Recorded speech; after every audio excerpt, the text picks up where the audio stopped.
যুক্তি ও ধর্ম। এখন প্রশ্ন উঠিতেছে, এই যুক্তির আলোক অনুপ্রেরণাগুলিকে পরস্পরের সহিত তুলনা করিয়া বিচার করিতে সমর্থ কিনা। যেখানে আচার্যের সহিত আচার্যের বিরোধ, সেখানে যুক্তি নিজের প্রভাব অক্ষুণ্ণ রাখিতে পারিবে কিনা এবং ধর্ম সংক্রান্ত সব বিষয়ই বুঝিবার সামর্থ্য তার আছে কিনা।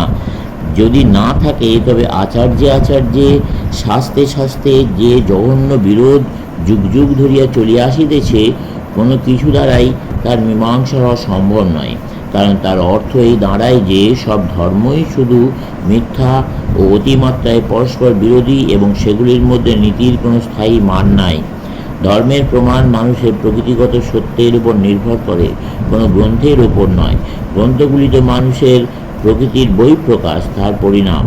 মানুষই এই গ্রন্থগুলির স্রষ্টা। মানুষকে গড়িয়াছে এমন কোনো গ্রন্থ এখনও আমাদের নজরে পড়ে নাই। যুক্তিও সমভাবে সেই সাধারণ কারণের। মনুষ্য প্রকৃতির এক প্রকার বিকাশ। এই মনুষ্য প্রকৃতির কাছেই আমাদের আবেদন জানাইতে হইবে। তবে একমাত্র যুক্তি এই মানব প্রকৃতির সহিত সরাসরি সংযুক্ত। সেজন্য যতক্ষণ তা মানব প্রকৃতির অনুগামী হয়, ততক্ষণ যুক্তিরই আশ্রয় লওয়া উচিত। যুক্তি বলতে আমি কি বুঝাইতে চাইতেছি? আধুনিককালে প্রত্যেক নরনারী যা করিতে চায়, আমি তাহাই বলিতে চাইতেছি। জাগতিক জ্ঞানের আবিষ্কারগুলিকে ধর্মের উপর প্রয়োগ করিতে বলিতেছি। যুক্তির প্রথম নিয়ম এই যে, বিশেষ জ্ঞান সাধারণ জ্ঞানের দ্বারা ব্যাখ্যাত হয়। সাধারণ জ্ঞান ব্যাখ্যাত হয় আরও ব্যাপক সাধারণ জ্ঞানের দ্বারা। যতক্ষণ না আমরা বিশ্বজনীনতায় গিয়া পৌঁছাই, ততক্ষণ এইভাবেই চলতে হয়। যেমন নিয়ম বলিতে কী বোঝায়, সে ধারণা আমাদের আছে। একটা কিছু ঘটিলে আমাদের যদি বিশ্বাস হয় যে কোনো একটি নিয়মের ফলেই তাহা ঘটিয়াছে, তাহলে আমরা তৃপ্ত হই। আমাদের কাছে উহাই কার্যটির ব্যাখ্যা। এই ব্যাখ্যা অর্থে আমরা ইহাই বুঝিতে চাই যে কার্যটি দেখিয়া আমরা অতৃপ্ত ছিলাম। এখন প্রমাণ পাইলাম যে এই ধরনের হাজার হাজার কার্য ঘটিয়া থাকে। এটি সেই সাধারণ কার্যের অন্তর্গত একটি বিশেষ কার্য মাত্র। ইহাকেই আমরা নিয়ম বলি। একটি আপেল পড়িতে দেখিয়া নিউটনের চিত্ত চঞ্চল হইয়া উঠিয়াছিল, কিন্তু যখন তিনি দেখলেন যে সব আপেলই পরে মাধ্যাকর্ষণের জন্য ইহা ঘটে, তখন তিনি তৃপ্ত হইলেন। মানুষের জ্ঞানের ইহা একটি নিয়ম। আমি কোনো বিশেষ জিনিসকে, একটি মানুষকে রাস্তায় দেখিলাম, মানুষ সম্বন্ধে বৃহত্তর ধারণার সহিত তার তুলনা করিলাম এবং তৃপ্ত হইলাম। বৃহত্তর সাধারণের সহিত তুলনা করিয়া আমি তাহাকে মানুষ বলিয়া জানিলাম। কাজেই বিশেষকে বুঝিতে হইলে সাধারণের সঙ্গে মিলাইয়া দেখিতে হইবে, সাধারণকে বৃহত্তর সাধারণের সঙ্গে, এবং সবশেষে সব কিছুকে বিশ্বজনীনতার সঙ্গে মিলাইয়া দেখিতে হইবে। অস্তিত্বের ধারণাই আমাদের সর্বশেষ ধারণা, সর্বাধিক বিশ্বজনীন ধারণা। অস্তিত্বই হল বিশ্বজনীন বোধের চূড়ান্ত। আমরা সবাই মানুষ। এর অর্থ মনুষ্য জাতির রূপ যে সাধারণ ধারণা, আমরা যেন তার অংশ বিশেষ। মানুষ, বিড়াল, কুকুর এসবই প্রাণী। মানুষ, কুকুর, বিড়াল এইসব বিশেষ উদাহরণগুলি প্রাণীরূপ বৃহত্তর ও ব্যাপকতর সাধারণ জ্ঞানের অংশ। মানুষ, বিড়াল, কুকুর, লতা, বৃক্ষ এসবই আবার জীবনরূপ আরও ব্যাপক ধারণার অন্তর্ভুক্ত। এগুলিকে এবং সব জীব, সব পদার্থকেই আবার অস্তিত্বরূপে একটি ধারণা অন্তর্ভুক্ত করা যায়, কারণ আমরা সবাই সেই ধারণার মধ্যে পড়ি। এই ব্যাখ্যাবলিতে শুধু বিশেষ জ্ঞানকে সাধারণ জ্ঞানের অন্তর্ভুক্ত করা এবং আরও কিছু সমধর্মী বিষয়ের সন্ধান করা বোঝায়। মন যেন তার ভাণ্ডারে এই ধরনের অসংখ্য সাধারণ জ্ঞান সঞ্চয় করিয়া রাখিয়াছে। মনের মধ্যে যেন অনেকগুলি প্রকোষ্ঠ আছে, সেগুলির মধ্যে এইসব ধারণা ভাগে ভাগে সাজানো থাকে। আর যখনই আমরা কোনো নতুন জিনিস দেখি, মন তৎক্ষণাৎ এই প্রকোষ্ঠগুলির কোনো একটি হইতে তার অনুরূপ জিনিস বাহির করিবার জন্য সচেষ্ট হয়। যদি কোনো ক্ষোভে আমার অনুরূপ জিনিস খুঁজিয়া পাই, তবে নতুন জিনিসটিকে সেই ক্ষোভে রাখিয়া দিই।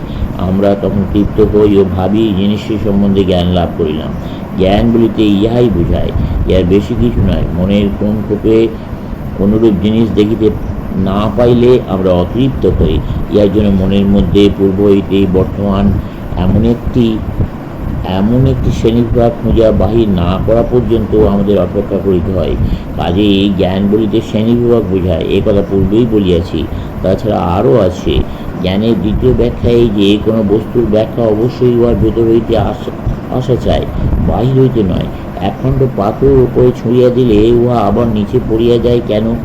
লোকে এরূপ বিশ্বাস করিত যে কোনো দৈত্য সেটিকে টানিয়া নামায় আনে। বহু ঘটনা সম্বন্ধে মানুষের ধারণা ছিল যে সেগুলি কেউ অলৌকিক শক্তির প্রভাবে ঘটায়। আসলে কিন্তু সেগুলি প্রাকৃতিক ঘটনা ছাড়া আর কিছুই নয়।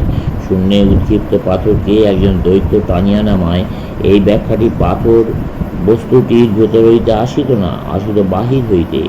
মাধ্যাকর্ষণের জন্য পাথরটি পড়িয়া যায়, এই ব্যাখ্যাটি কিন্তু পাথরের স্বভাবগত গুণবিশেষ। এই ব্যাখ্যাটি বস্তুর অভ্যন্তর হইতে আসিয়াছে।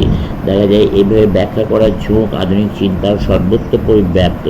এক কথায় বলা যায়, বিজ্ঞান বলিতে বোঝায় যে বস্তুর ব্যাখ্যা তার প্রকৃতির মধ্যেই রইয়াছে। বিশ্বের ঘটনাগুলির ব্যাখ্যার জন্য বাইরের কোনো ব্যক্তি বা বস্তুকে টানিয়ে আনার প্রয়োজন হয় না। রাসায়নিক পরিবর্তনের ব্যাখ্যা করিবার জন্য রসায়নবিদের কোনো দানব বা ভূতপ্রেত বা এই ধরনের কোনো কিছুর প্রয়োজন হয় না। কোনো পদার্থবিদের বা অন্য কোনো বৈজ্ঞানিকের কাছেও তাদের বিষয়বস্তুর ব্যাখ্যার জন্য এইসব দৈত্য দানবাদীর কোনো প্রয়োজন নাই। বিজ্ঞানের এটি একটি ধারা। এই ধারাটি আমি ধর্মের উপর প্রয়োগ করতে চাই। দেখা যায় ধর্মগুলির মধ্যে ইহার অভাব রইয়াছে এবং সেই জন্য ধর্মগুলি ভাঙিয়া শতধা হইতেছে। প্রত্যেক বিজ্ঞান অভ্যন্তর হইতেই, বস্তুর প্রকৃতি হইতেই ব্যাখ্যা চায়।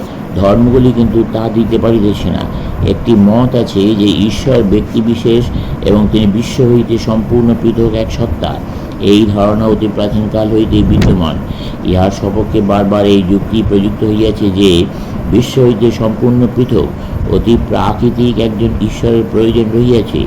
এই ঈশ্বর ইচ্ছামাত্র বিশ্ব সৃষ্টি করিয়াছেন এবং ধর্ম বিশ্বাস করে তিনিই বিশ্বের নিয়ন্তা। এসব যুক্তি তো আছেই, তাছাড়া দেখা যায় সর্বশক্তিমান ঈশ্বর সকলের প্রতি করুণাময় বলিয়াও বর্ণিত হইয়াছেন। এদিকে আবার সেই সঙ্গে জগতে বৈষম্য রইয়াছে। দার্শনিক এসব লইয়া মোটেই মাথা ঘামান না। তিনি বলেন, ইহার গোড়ায় গলদ রইয়াছে।